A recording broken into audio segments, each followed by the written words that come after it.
ಎಷ್ಟೊಂದು ಸಾರಿ ನಾವು ಮಂಡೇನೇ ವೀಕೆಂಡ್ ಥರ ಫೀಲ್ ಆಗ್ತೀವಿ. ಫಸ್ಟ್ ಡೇ ಕೆಲಸ ಸ್ಟಾರ್ಟ್ ಮಾಡಿರ್ತೀವಿ, ಆದರೂ ಸ್ಯಾಟರ್ಡೆ ಸಂಡೇ ಯಾವಾಗ ಬರುತ್ತೋ ಅಂತ ವೆಯ್ಟ್ ಮಾಡ್ತಿರ್ತೀವಿ. ಸೊ ಯಾಕೆ ಈ ಥರ ಅನಿಸುತ್ತೆ ಅಂತ ಅಂದರೆ, ನಾವು ಕ್ರಿಯೇಟ್ ಮಾಡ್ಕೊಳ್ಳೋವಂಥ ಥಾಟ್ಸ್. ಏನಿದು ವೀಕೆಂಡ್ಗೆ ಮತ್ತು ನಾವು ಕ್ರಿಯೇಟ್ ಮಾಡ್ಕೊಳ್ಳೋವಂಥ ಥಾಟ್ಸ್ಗೆ ಏನಾದರೂ ಸಂಬಂಧ ಇದೆಯಾ ಅಂದರೆ ಖಂಡಿತ ಇದೆ. ಸೊ ನೋಡಿ, ಒಂದು ಹೆಲ್ತಿ ಆವರೇಜ್ ಪರ್ಸನ್ ಒಂದು ದಿವಸದಲ್ಲಿ ಅರೌಂಡ್ 70,000 ಥಾಟ್ಸ್ ಕ್ರಿಯೇಟ್ ಮಾಡ್ಕೊಳ್ತಾನೆ. ಅವನು 70,000 ಬದಲಾಗಿ ಏನಾದರೂ 2 ಲಕ್ಷ 3 ಲಕ್ಷ ಅಥವಾ 4 ಲಕ್ಷ ಥಾಟ್ಸ್ ಏನಾದರೂ ಕ್ರಿಯೇಟ್ ಮಾಡ್ಕೊಂಡಿದ್ದಾನೆ ಅಂತ ಅಂದರೆ ಡೆಫಿನೆಟ್ಲಿ ಮಂಡೇನೆ ಅವನಿಗೆ ವೀಕೆಂಡ್ ಅಂತ ಅನ್ಸಕ್ಕೆ ಸ್ಟಾರ್ಟ್ ಆಗುತ್ತೆ. ಇಲ್ಲಿ ಒಂದು ಥಾಟ್ ಅಂದರೆ ಎನರ್ಜಿ. 70,000 ಥಾಟ್ಸ್ ಕ್ರಿಯೇಟ್ ಮಾಡ್ಕೊಳ್ಳೋಕ್ಕೆ ಬೇಕಾಗಿರುವಂಥ ಎನರ್ಜಿ ಒಂದು ದಿವಸದಲ್ಲಿ ಇದೆ. ಸೊ ನಾವು ಇಲ್ಲಿ 4 ಲಕ್ಷ ಥಾಟ್ಸ್ ಕ್ರಿಯೇಟ್ ಮಾಡ್ಕೊಳ್ತಾ ಇದ್ದೀವಿ. ಹಾಗಾದರೆ ಎಷ್ಟು ಎನರ್ಜಿ ಖರ್ಚಾಗುತ್ತೆ?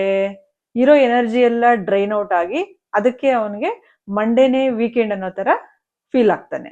ಇಲ್ಲಿ ನೀವು ಕೇಳ್ಬೋದು, ಯಾರು ಹೇಳಿದ್ರು ಇವ್ರಿಗೆ 2 ಲಕ್ಷ ಅಥವಾ 4 ಲಕ್ಷ ಥಾಟ್ಸ್ ಕ್ರಿಯೇಟ್ ಮಾಡ್ಕೊಳ್ಳಿ ಅಂತ? ನಾವೇನು ಹೇಳಿಲ್ವಲ್ಲ ಅಂತ ಅಂದರೆ, ಇಲ್ಲಿ ನಾವು ಕ್ರಿಯೇಟ್ ಮಾಡ್ಕೊಳ್ಳೋ ಅಂಥ negative emotions like angry, fear, anxiety, stress, tension, worry, sadness ಇದಕ್ಕೆ ಸಂಬಂಧ ಇದೆ.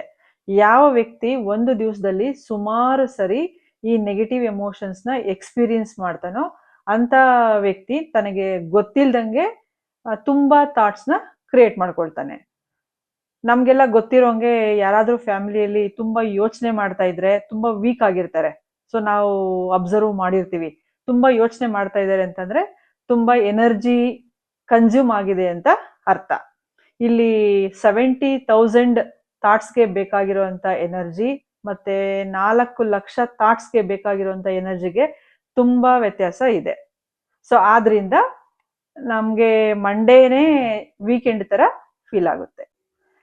ನಾವು ಹೇಗೆ ಥಾಟ್ಸ್ನ ರೆಡ್ಯೂಸ್ ಮಾಡ್ಕೊಬೋದು ಅಂತ ಅಂದರೆ, ನಾವು ಯಾವಾಗ ತುಂಬ ಲೋ ಫೀಲ್ ಆಗ್ತೀವೋ, ಆ್ಯಂಗ್ರಿನೋ ಅಥವಾ ವರಿನೋ ಫೀಲ್ ಮಾಡ್ತಾ ಇದ್ರೆ ಈ ಥರ ಅಫರ್ಮೇಷನ್ಸ್ ನಾವು ರಿಪೀಟ್ ಮಾಡ್ಕೊಬೋದು. ಮತ್ತೆ ಮತ್ತೆ ನಮಗೇನೆ ಹೇಳ್ಕೊಳ್ತಾ ಇದ್ರೆ ಎನರ್ಜಿ ರಿಜುವಿನೇಟ್ ಆಗುತ್ತೆ. ಏನು ಅಂದರೆ, like I am strong, I am powerful, I am kind, I am happy, I am always happy, I am peaceful. ಈ ಥರ ಹೇಳ್ಕೊಳ್ತಾ ಇದ್ರೆ ಎನರ್ಜಿ ಇಮಿಡಿಯೇಟ್ ಆಗಿ ರೆಜುವಿನೇಟ್ ಆಗುತ್ತೆ. ಒಂದು ದಿವಸದಲ್ಲಿ ಎಷ್ಟು ಬಾರಿ ಸಾಧ್ಯನೋ ಅಷ್ಟು ಬಾರಿ ರಿಪೀಟ್ ಮಾಡಿ, ಖಂಡಿತ ಎನರ್ಜಿ ಚೇಂಜ್ ಆಗುತ್ತೆ. ಎರಡನೇ ಟಿಪ್ ಏನು ಅಂತ ಅಂದರೆ, ಪಾಸಿಟಿವ್ ಸೆಲ್ಫ್ ಟಾಕ್. ಅಂದರೆ ನಿಮ್ಮ ಗುಡ್ ಕ್ವಾಲಿಟೀಸ್, ಸೋ ಕಾಲ್ಡ್ ಸ್ಟ್ರೆಂತ್ಸ್ನ ಐಡೆಂಟಿಫೈ ಮಾಡ್ಕೊಳ್ಳಿ. ಸೊ ಯಾವಾಗ ಡೇಯಲ್ಲಿ ಲೋ ಅನಿಸುತ್ತೋ ಆವಾಗ ರಿಪೀಟ್ ಮಾಡ್ಕೊಳ್ಳಿ.